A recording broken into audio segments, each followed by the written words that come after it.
Here. All right. All right. So I'm kind of backwards from you guys. I did not compete in track or cross country when I was younger. I was actually a hockey player. Um, and I played until I was about 34 years old and injured my way out of the sport. Two torn rotator cuffs. I mean, every time I play a game, it was 2 days of recovery, too long. And because of my shoulders, I really couldn't do anything that involved upper body at all. And for 2 years, I was looking for a sport. And I literally was in Barnes and Noble one day in the sports section, and I saw a book that was titled something like How to Run a Marathon. And I was like, that sounds hard. I'm done. And because I'd always run. I mean, I've run since I was little. I was running to stay in shape, but I never trained to run. Yeah. And so I started running, I started training at that point in time rather than just going out and being the recreational runner.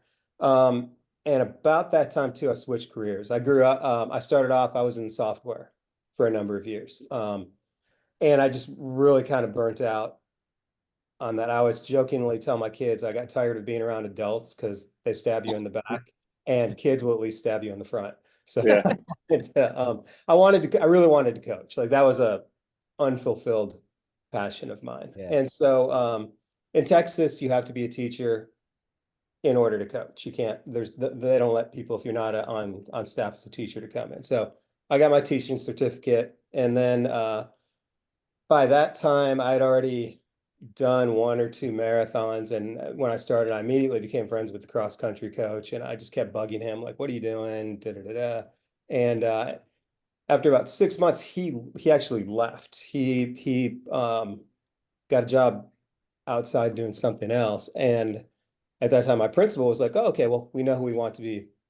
We got someone here that's a runner that's interested." And so that's how I started to get into it. So that was about 17 years ago now, 18 years ago.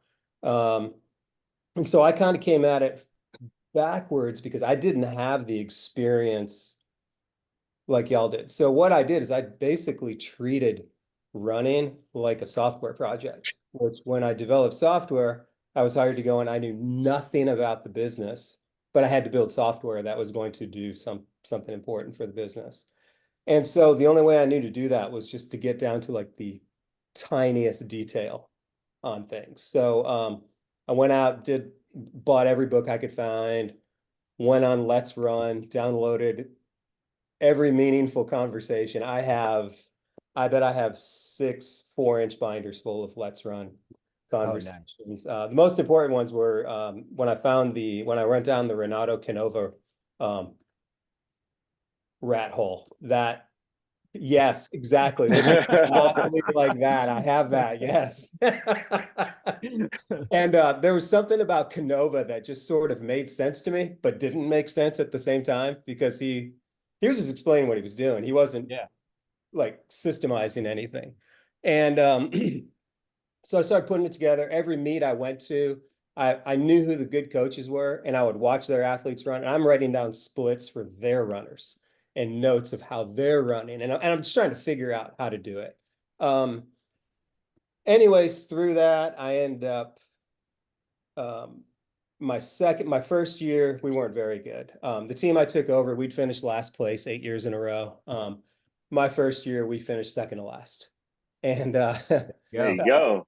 no, but hey, we moved up. We weren't in last place anymore, right? But the second year, we actually qualified for the postseason for the fourth time. I mean, for the first time ever. And we actually finished fourth in our region, which was one step away from making it to the state meet in my second year. And I'd figured out some things, but it was one of those things like the more you knew, you don't know. Yeah. And Little Dunning. anyway, so I built a bunch of things. I build, I think visually, I think in patterns. And so I built some visual models that I use, like all of my training, it's all pictures. And I could share it with my team and we could tell the whole story about why did we do this today? And we can connect it back to what we did 2 months ago and what we're going to do 2 months from now and further out. And that helped a lot with designing my training. And once I felt good with that, I realized that the important thing I had to do was like get buy-in from the kids. on what we were going to do. And that's sort of like where our conversation that we ended up having on building culture started coming from. And really the foundation of one of the cornerstone beliefs that I have is that athletes have to be self-motivated. And I take that strictly from mine. When I'm training, you can't fire me up or anything. I mean, that works. And then it's a quarter mile into the run. And, it's up to me whether, you guys know, like when you go into the deep into the pain cave, you either want it or you don't. Yep. Yeah. You've got to know why you're doing it. And I've always responded well. It was one of those things where it made me look back on my life, like from the time I was a little kid. And one of the things I loved about playing hockey and I hated about playing football was I loved the way the hockey coaches treated us. It was very different than football. Football was very much in your face and all that. And hockey coaches were always like, well, go do this. And they got to know you. Like they knew like who to put on the penalty kill because those were the guys. They knew who the guys were that were going to block a puck. Right. There was no carrot or stick type of thing. They just knew. Yeah. They knew how to get that out of you. You know what I'm saying? And so that was what I try and do is with my kids is I lay out the path.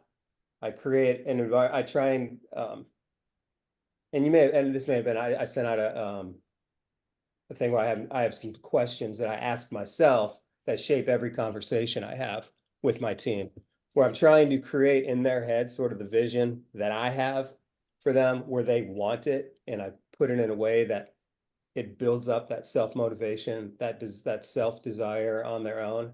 And then it ends up becoming when I'm coaching, we have conversations like with my top runners that have been with me for 2-3 years.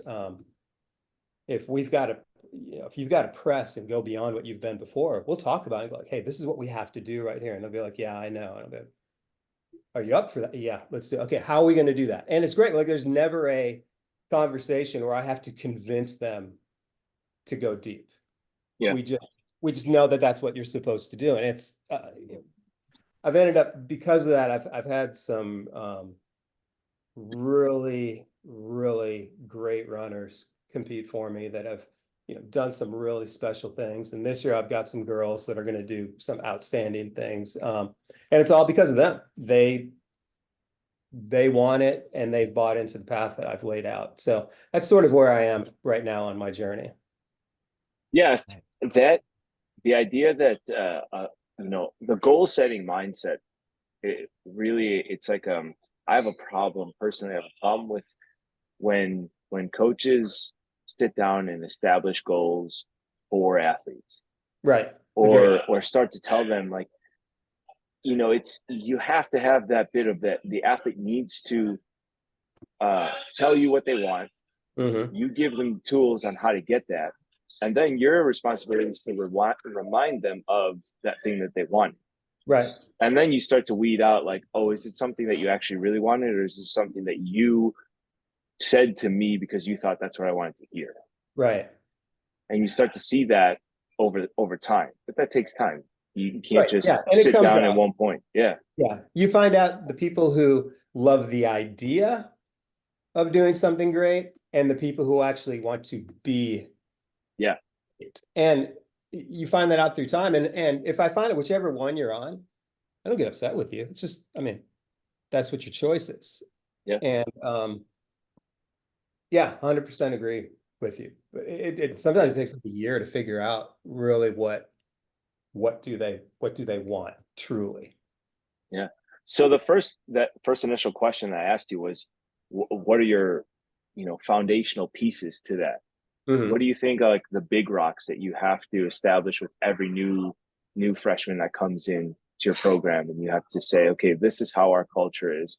And maybe it's not coming from you, but your seniors and your upperclassmen are teaching the freshmen and sophomores how it's done. So what are those big rocks that really kind of formulate your whole culture idea? So I think the big rocks are, one is just the way we are as a team. It's very collaborative.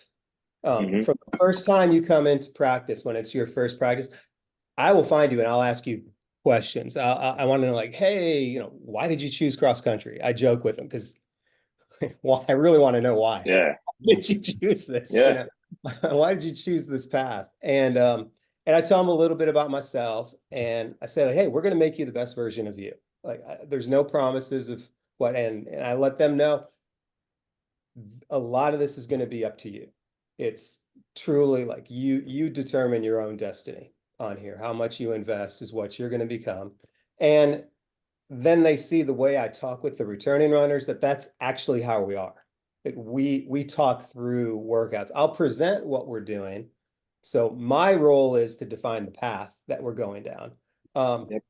But at the same time, whenever we're, like when you're designing training, you're always kind of building yourself up. But then there's going to be something where you're making a significant change up. Like, for example, this morning, I live in Houston, and so we cannot do any kind of long tempo runs.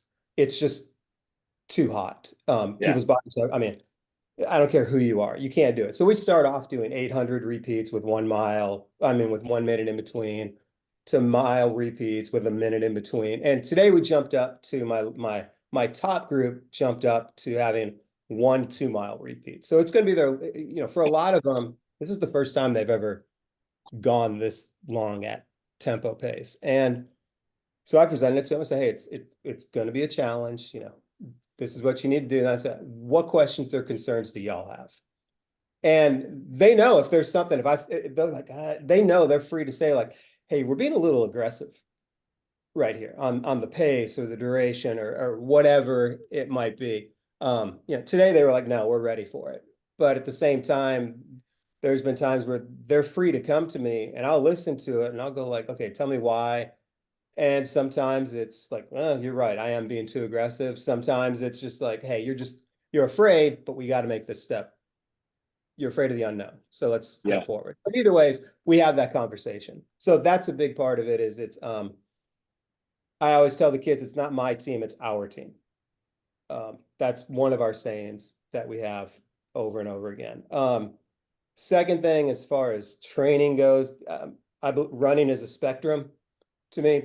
And every week we have to touch every single spot on that spectrum. Where we emphasize and spend most of our time depends on where we are in the training cycle. But the kids know, like, if you ignore speed or like your long run, you're gonna fall apart somewhere. You've got to be well versed across the entire thing. So we constantly talk about that. Running is a spectrum.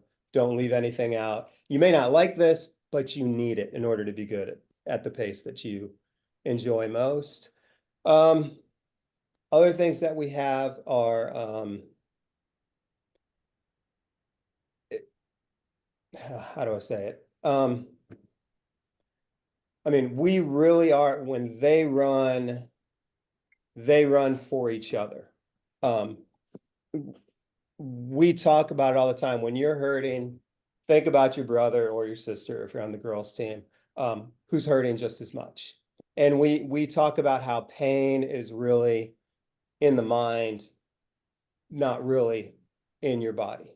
And that you can go further than that. A lot of times it's just reaction to, you're going into the unknown and you're afraid of the unknown and your mind kind of freaks out. And a lot of times it comes up to, like, you're not really hurting, you're scared. And we practice putting ourselves in those positions to, like, put 1 foot into the unknown and 1 foot not. And we teach each other. I teach the team to take risks, take calibrated risks.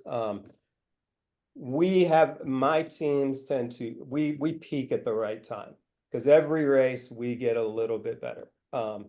One of our philosophies during the regular season is that every race in the regular season is practice. Nothing, yay, we won first place, but who cares? Right? Or hey, we finished middle of the pack, but who cares? Like, what was our goal for this race? The first time we really empty the tank is when we have to, when it's an elimination type meet. And so it's kind of an intelligent risk taking, if that makes sense, is what we. So that's really, like, as a new runner coming in, that's what we want you to know. Yeah. I'm not going to ask you to do anything crazy. We're going to be patient. We're going to set you up to succeed, and it's going to take a while. So do you find and this is colored by my experience coaching. I only coached boys for cross country. I never coached girls. Okay. So when you say intelligent risk taking, I heard two of those words. The first one didn't make it through, and I was thinking about my boys. I'm like, intelligent? No, that wasn't what we. But do you find a difference between the genders? I know I've experienced coaches who have treated the two genders very differently in terms of cross country. So my coach Right. in college, I mean, he had meetings with men, sent us off, and then but I later found out when you'd finally be like, what'd you guys talk about? Very different meetings with the women. Right. And the way he talked to them was super different. Do you modulate based on that, or do you is it kind of homogenous? Can you talk me through that a little bit? No, they are very different on how you talk to them. So we always start off together because I coach both teams. So we start off together when I'm introducing the workout and we're talking about the day. It's generic in one, but then when I'm having individual conversations, very, very different. I can get deeper with the girls than I can with the guys. Okay. The girls, it's more like forward thinking, like this is what we're going to do and this is where you can go and do that. With the guys, I'm always pulling them back because Gotcha. the girls, I could sit there and like for example, yeah, I always tell kids like the math doesn't lie. Like go out at pace. Like if you've never broken 16 minutes in the 5K, why are you going out at 4:58? Right. Yeah. If you could hold that, you would have, you would be sub 16, right? Yep. So if you go out at 4:58 and you're going to come in at 16:40, you're going to have a horrible mile in there somewhere, So the girls get that and they run, we're known as a team that at the mile mark, we don't think we're in it. And all of a sudden at the 2 mile mark, you're like, where did they all come from? And we finished strong. I find that boys, and I think it's just a general thing with guys in general, if everybody goes out hard, guys are going to go out hard too. And so I'm constantly pulling them back and I'm having to prove to them that pacing is actually works. Sure. That if you hold back and so girls will kind of cognitively they understand that ahead of time. With guys, it's so fun when I'll hold them back and I'm one of those coaches that runs everywhere. And so you can't get away from me if you're going out too hard. So, and I tell them to hold. And then they'll finish and they're like, Coach, that works. And I'm like, yeah, pacing, it's crazy, right? Yeah. It's a new invention that we've come up with. So, I think that's it's just a maturity. You can tell that in high school, the girls are about 2 to 3 years ahead of the guys. Sure.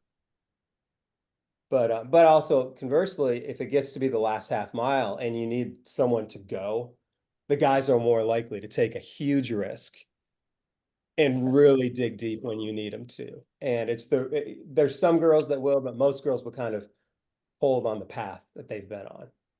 Right. So that does change how you talk to them. Okay. Our inbox conversation right before the race goes off, it's two entirely different coaching talks that I have with the teams. Nice. Okay, yeah. I started off with females at the school I'm at now. And so I'm on the girls track side, but the boys cross country side. Last year was the first year that I started on the boys cross country side. And what I noticed is at the start, the one thing that had similar carryover was when I first started on the girls side, it took us a long time to get them to realize that confidence and belief were so important, so critical into how they competed. Yep. And believing that they deserved to be at a certain level if they put that in there. Last year, I was really shocked to see that was very similar to our boys side. Our fitness levels were there. In practice, we had remarkable days where our top 7 were just like anywhere they could compete with anyone in the state, to an extent. But then come race day, they all crawled into their turtle shells. Yes. And there wasn't any risk taking. There wasn't anyone that was going to step up and say, oh, I'm going to go and do it. Right. Until maybe about halfway through the season, when they started to realize, like, you laid the metrics out there, you told them, hey, this is what you're doing in practice, this is what you can accomplish, so what's happening on race day? Right. And then they started to be more vocal about, how they felt on race day and whatnot. And we started to realize it was just a confidence that was building them up to realize, to make them believe that they deserved and that they were at that level, Right. that they could go race. So it's a really interesting thing that you said there, is that you have these two different conversations with both individuals, but from a general perspective, if you don't have that strong foundation where you've built that relationship, you have good communication with the kids, then the training doesn't matter. Nothing at this point matters. The race modeling doesn't matter because they're not going to go and execute because they don't think they can do it. Right. So exactly. then you come back and have that conversation and you have built their trust, then they can start to say, oh, well, if coach says it, then I should believe it. Right. Yeah, 100%. No, and one of the things that I do with that, because it's same issue. I've found that guys will believe in themselves quicker than girls will. Yeah.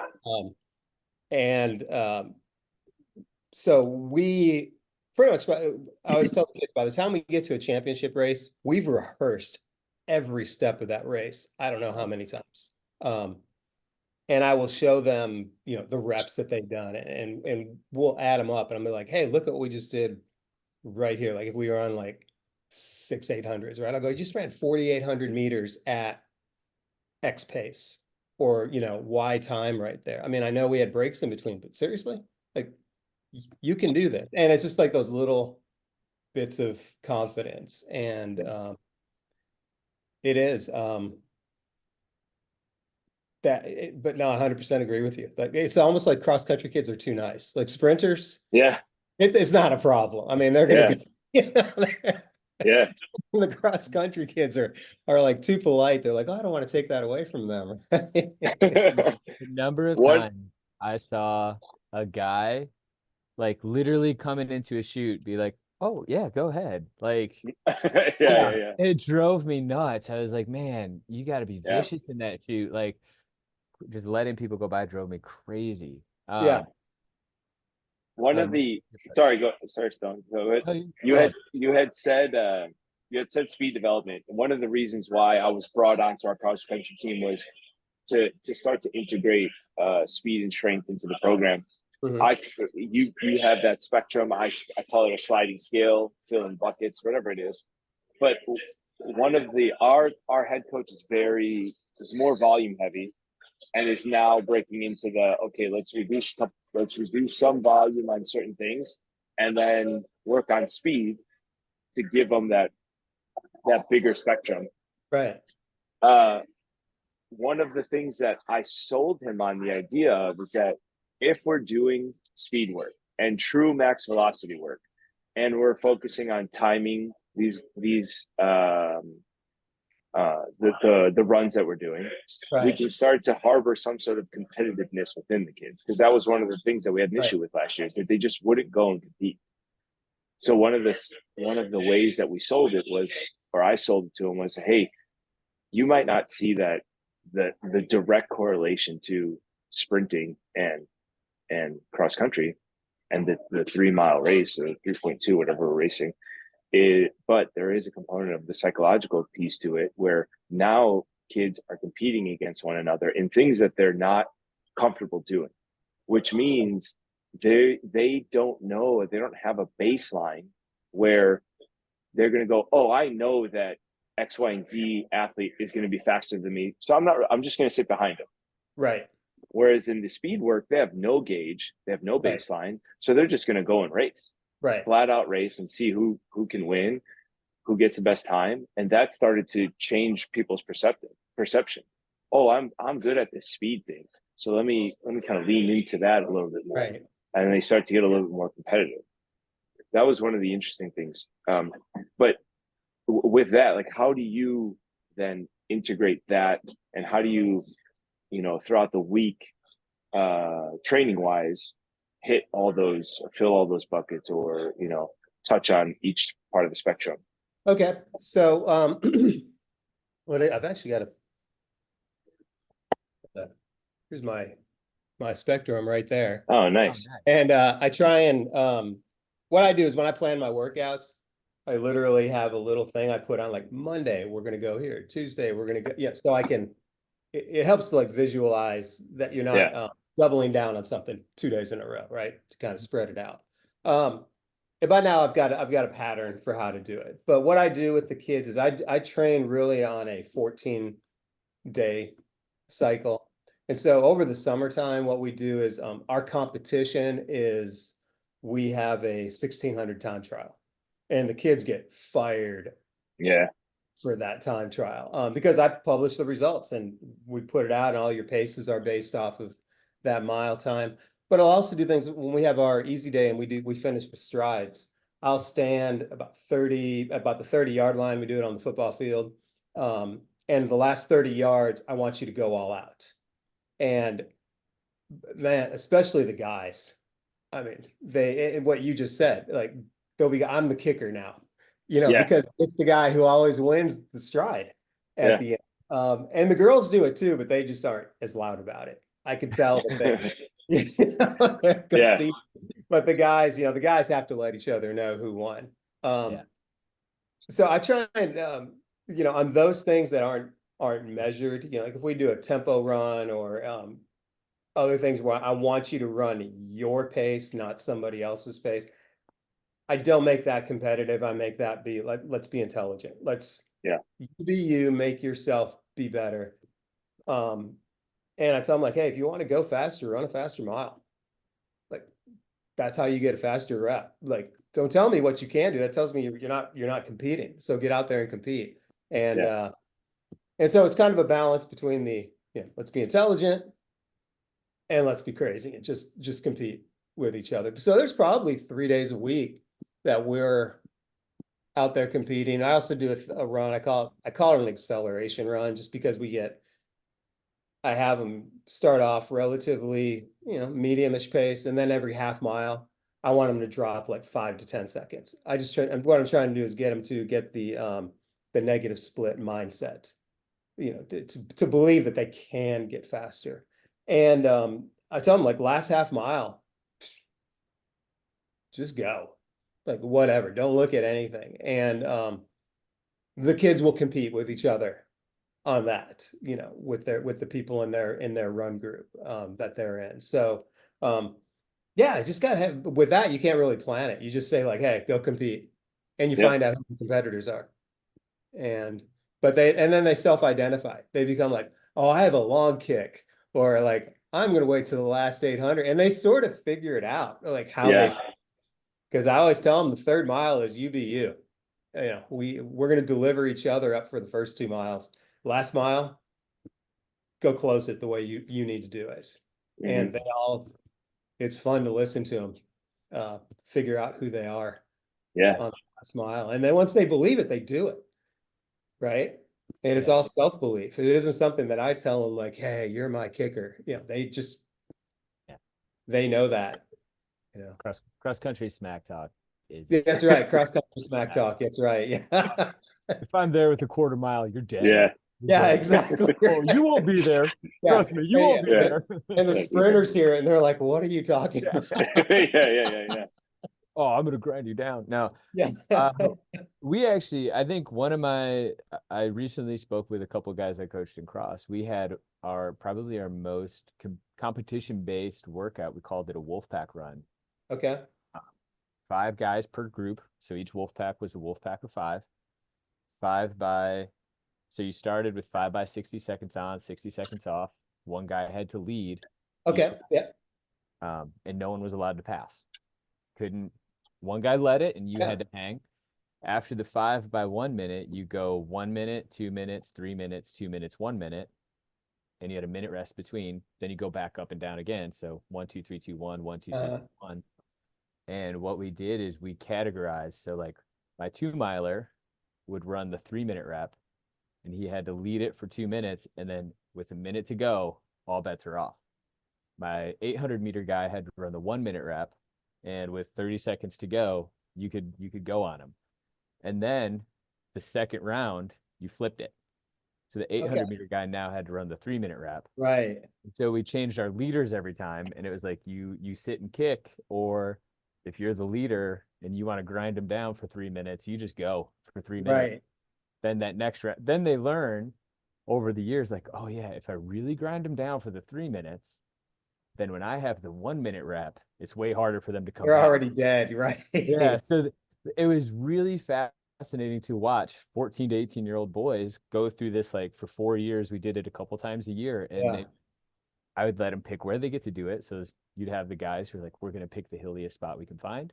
And then Right. guys who would be like, we're going to go to the flat course. And just kind of how they categorize themselves, but the exploration of who the heck am I as a runner Yeah. was really fascinating to watch, because you could see kids who wouldn't speak up in the middle of a meeting in that moment when you're like, you have to lead this and you have Yeah. to find a way. And they would all of a sudden, they're the toughest guy in the town. It was Yeah. awesome to watch. It was one That of my favorite things is to an see. amazing workout. It was I, fun. I kind of do the same thing on I have a controlled fart lake that we do in the Yeah. summertime. And the same concept that every rep, a different person has to lead it. And same thing, we'll do like 1 minute, 2 minutes, 3 minutes with time off in between. And we'll do the same where I call it a hammer. So it'll be like on I the love 3 minutes. So like for 2, we're all together. And then the last minute you can go. that. And Yeah. you end up finding out like, like you get the kids that like don't want to get left behind. The one who's Yep. like, oh no, I'm leading this thing all the way through. And it's kind of but I like your idea. That's creative. It was fun to do. And we also did, kind of the Jack Daniels, God, what did he call it? Uh, Checking out method. Uh, You're in the middle of a race, you're running with your pack of guys. yeah, I'm getting ready to fall off the back. Well, the thing that I have to do before I fall off the back is get in the front of my pack and lead it. And like, either I'm going to get a surge of energy, or I'm at least going to give something to my group of right, guys. right, And that we did a lot of checking out method in cross country. So then when we came to track, that was our way of like putting the checking out in there. right, And that was something that we did in college. It was, if you're gonna fall off the back, you have to run to the front of your pack and at least give something before you go. And I always right, found it was so amazing, because I was a 400, 800 guy, to be like, holy cow, this is the most team. Like, I'm literally giving my body to these guys. right, It was exactly. incredible to watch, and it creates competitiveness in a way that like Yeah. it is unbelievable. Well, and I'd imagine too that when you do that, you realize I'm really not ready to check out. Well, that's kind of the whole Happens now. I point. can see that happening quite a few times where you're just like, I'm not ready to go. I'm not ready to leave now. Now I'm in it. Let's go. Yeah. Yeah. Oh man, I do. You know that this the act of speeding up. You're like, oh, it turns out I have a little bit left in me. Right. As I like work to the back of the pack again, like I can hang on. Yeah. And all of a sudden you're like, oh, half mile to go. You're like, well, okay, I guess I can just finish. Yeah. Right. Right. Yeah. Yeah. That's awesome. I like that. Yeah. I'm pretty sure that was a Jack Daniels method thing. Like, random paragraph that my coach pulled out of it. Yeah. A York guy. So Yeah. That's greatness. I think one of the questions I have for Nico, do you find, I mean, Shawn, I don't know how familiar you are with York, like the whole Long Green Line, and Right. I am familiar with, I've seen the documentary or it's a yeah. lot. And I've been in that field house, and there's all the records and all the names. Do you, Nico, do you find like, is there a weight of history? Like, is there like a burden of like, oh, these are the expectations of York? Because I mean, the field house is lined with state championship flags. Um, and so I kind of wonder, as you're talking about your guys' team, kind of having trouble stepping up sometimes, or finding that competitive edge. How much of that do you think comes from walking into that field house and being like, oh yeah, look at all the state championships? Yeah. Is that associated? Do you find that a connection there at all? Yeah. 100%. 3 years ago was the first time in, I want to say 68 years, that they did not qualify for the state meet. So it's the year before I was brought on. 68? 68 years. Wow. Yeah. And of those 68 years, we won 36 times.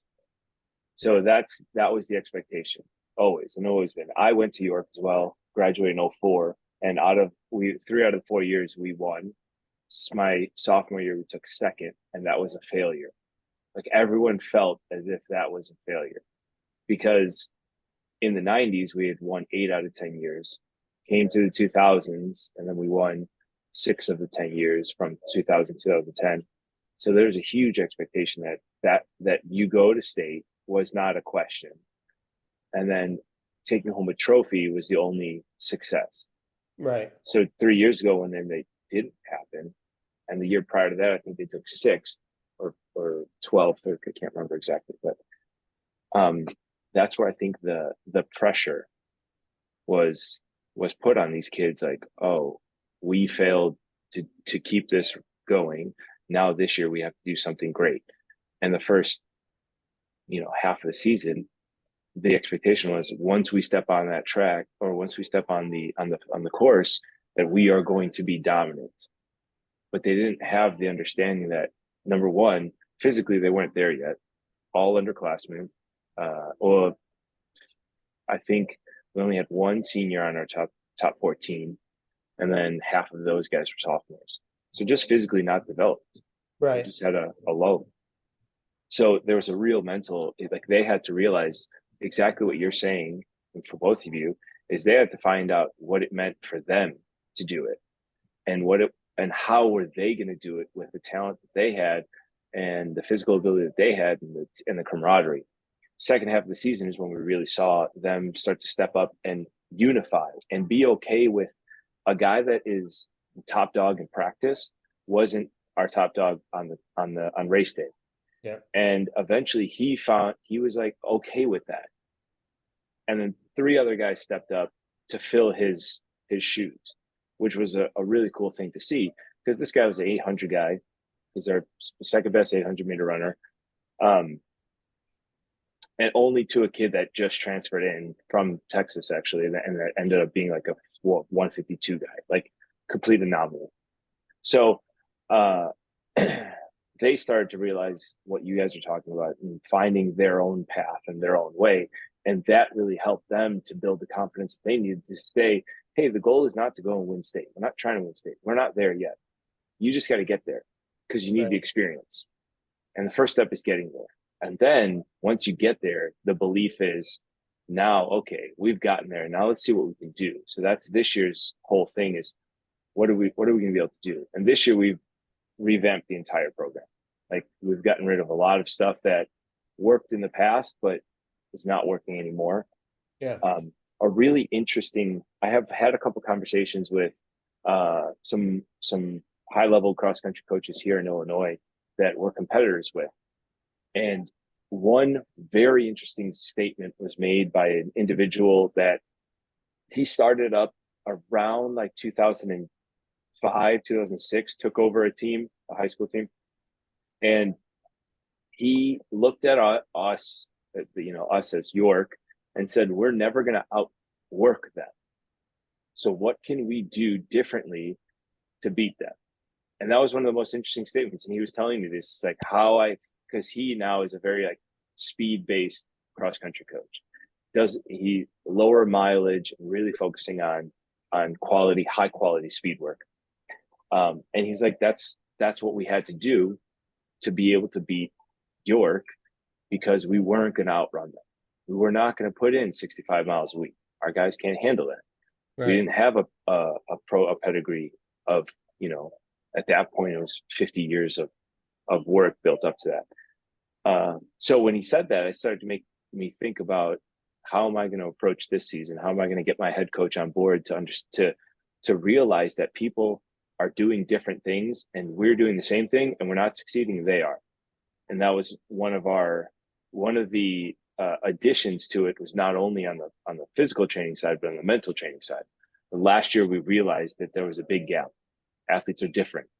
Right. We need to formulate this differently, because their expectation is still, we want to go and win state, because that's what York does.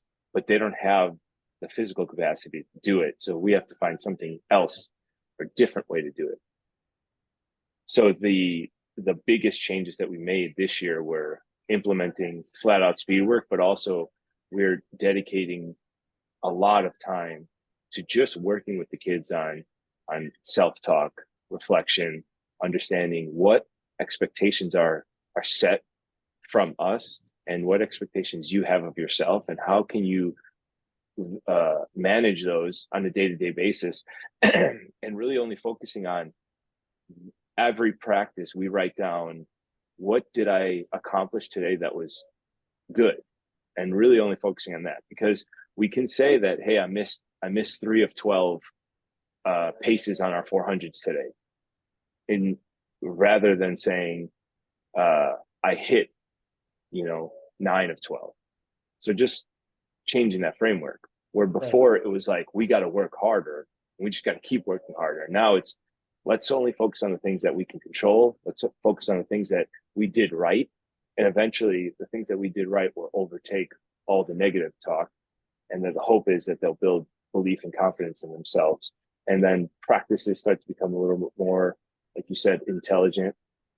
They become more competitive because now they know themselves better. And hopefully that alleviates a lot of the pressures that they have of going and winning a state championship, but more so just focusing on trying to be the best version of themselves that they can be by the end of the season. And seeing that progress too, understanding it, like visually being able to go back and say, hey, at the beginning of the season, I was writing X, Y, and Z down on my reflection sheet. Now I'm writing this. And then I can start to say that I am this thing that I wanted to be. One of the biggest things that we did with the girls team that I started to implement about 3 or 4 years ago was changing the framework of, when a girl gave me an expectation or a goal, it was always I want to be versus I am. And the idea of like the I am gives them a framework of, now I am this thing, I am embodying this thing. So we had a girl that wanted to be a state champion in vault. And she told me this her freshman year, but it wasn't, she didn't believe it. She didn't believe that she could do it. It was just it was a pipe dream. So at the beginning of last season, she's a senior now. We were like, she freshman year didn't qualify to state, sophomore year didn't qualify to state, junior year had mono and couldn't qualify to state. Her coach did not, or her doctor did not allow her to vault outdoors. So now come senior year, she still has the goal of wanting to go and win state. And she was a very talented vaulter, set multiple school records. So now we go into the season and we said, all right, well, what do we need to change? And the framework is, I don't want to hope, I need to embody this and I need to be that. So eventually she just kept telling herself that I am a state champion. I am a state champion. She started to believe it. And eventually, fast forward, she didn't end up winning state. She took third, but that was the first time she had qualified to state in the vault. Yeah. Set another school record. And the only reason she didn't win was because we had 2 girls that went 14 feet and then qualified for like the U20 World Championships. You're like, all right, those are 2 people you want to lose to. But that mindset for her was such a big shift, because she was so insecure about the things that she was able to do. Eventually that turned into, oh, I'm going to go and I'm just going to be this thing. And then all I have to do is execute on what I already believe I am. And that's one thing we hope that this reflection stuff will help to take the boys team to that level, to the understanding of, I am this person, I'm embodying this thing that I am. And now I just have to execute upon it.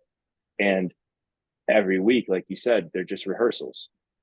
Those meets are just rehearsals. And eventually sectional state or regional sectional state, that's when we cut loose and be that thing. So that's the long answer to your question. The pressure is there. I'm pretty sure Alan Watts, when he talks about Taoism, is kind of like, tell me what you want to be, and I know exactly what you're not. Yeah. And Shawn, I'm interested to know, as you have like started to progress your team successfully over time, are you seeing any extrinsic motivation creep into your team? Like, are you kind of, is there any type of like, we're battling history here, where there's expectations that people are putting on us, and how are you managing maybe previous year's success with this year's team? Okay, so interesting. Actually, my school I'm at right now is sort of the anti-York. So this is my third, I'm at Maid Creek High School right now. This is my third year there. Prior to that, I was at a school that had that history. Okay. Not like York, but I mean, it was a school that you would consider it in the Houston area a distance powerhouse. For example, my last year there, I had a girl that was in the state meet in the 800. I had a boy win state in the 1600, and I left that because I'm at the end of my career right now. And really what I wanted to do for my last hurrah was go to a program that has not had success. The school I'm at, really, when you look at it, you would consider us a sprint school more than a distance school. We're actually considered Title I, so that means 80% of our athletes are economically disadvantaged. Our neighborhood that we live in, you don't see adults running around. So it's distance running is somewhat of a foreign sport there. Before I got there, I don't know of a whole lot of success. It had been since so my first year I was there, we qualified out of district. In Texas, we go district, regional, state. And my girls team qualified out of district. First year there, we finished second in our district. That was the first time since 2008 that we had gotten out. Last year we got out again. And we haven't made it to state. We finished 6th and 7th at the regional meet. You got to finish top 4 in the region to move on to state. So this year's goal for us, I call it our impossible goal, the thing that gets you excited, is our girls team is going to be the first team from our school, 52 years old or however old we are, to ever go to state. And so I'm kind of working against the reverse, where there's the mindset of like, we're not significant enough and we're not good enough to compete with this team and this, because it's cross country. So it's a lot of times it's the same, like pick from 20 schools and those are going to fill the spots most of the time. Right. Yeah. And so we've been working our way up slowly. So for example, last year, a big step forward that we made last year, I have a girl named Jamie who finished 5th in the state in the 3200. She ended up running a 10:34 3200, and she was on no one's radar. She was an 11:30 girl coming in after her freshman year. And we've got other girls that are progressing. And what my thing is like, guys, I say, champions are everywhere, right? That's a Lydiard quote. Champions are everywhere. And I talked to them about Lydiard, that like he built this powerhouse team in New Zealand, and where he found everybody was they lived close to him. Yeah. That's where he built his core of runners. And I'm like, that you can do this. Like and I teach them all the time. I'm like, the superpower that you need is, I say, like sprinters, we all know in kindergarten who's going to be the fastest kid senior year, right? They pick the right parents. The thing is with distance, we don't know that you have that VO2 max superpower until you've been training for a year. Yeah. There's no indication that it's there. Yeah. Like, you've got to train and then you may discover it, and it's there. And a lot of you just like, and so I'm teaching them how to feel worthy of competing. And a big thing, like it all started like on the box. My kids would get into the box and we'd be next to these superpower teams that everybody knew. And my kids were afraid. And I had to teach them that, like, hey, it doesn't matter that we're showing up. Like last year, my girls team, we had 11 kids on the team. And I would joke with them like, hey, you're on varsity. Hey, you can't get injured and you can't suck. Like, we have no backup, and so, but they buy into it. Like I basically teach them like, have a chip on your shoulder, like, Yeah. like force your way into the party, like earn your respect. And so I'm kind of the reverse model of it. And so it starts off with like, hey, you just broke a school record. Hey, we just had 4 of you break the old school record that was here before. And they slowly get this belief. And then they'll, the first time is that you beat a team that they feel is like significant. The first time you beat them, there's really not a celebration. I remember it was walking around in stunned silence. They were like, what just happened? How did were we ahead of them? With this thing. And now they're like, this team I have now, they believe like what you talked about. They believe if you talk to them, they're like, we are state qualifiers. But it's 3 years to get here. And, and that's kind of fun, but that's what I want to do. It's my last hurrah. I wanted to prove that anyone can be great. It doesn't matter what happened 10 years ago. None of those kids are in high school anymore. Yeah. Whole new crop of bodies right there. They just expect it to be great, which is the value of having that. Like you come in and you're like, oh, this is what I have to do. And now we're trying to define that at our school. And yeah, that's sort of my thing, is to get there. I would love to get the team up on the podium at state and then just mic drop and say, peace out, everybody. Done. Retirement. That is awesome. Yeah. That is fantastic. I love that. All right. Well, Shawn, I actually have my cross country guys coming in right now. Okay. So I really appreciate you taking the time. Thank you again, of course, Stone, for taking the time too. And if I, would love to follow up. I want to see this team qualify. Absolutely. Yeah. I'll let y'all know how we do. Our season starts in 2.5 weeks is our first meet. Yeah, same. That's great. Yeah, cross country comes up fast, man. Yeah, and then it's over like that. Yeah. You're on the first meet, and next thing you're on a bus to state, and you really know what happened, right? All right. Awesome. All right. Well, thank you. All right, gentlemen. Shawn. All right. Thank you guys so much. We'll stay in touch. Have a great rest of the day. You too. Bye-bye. Bye-bye.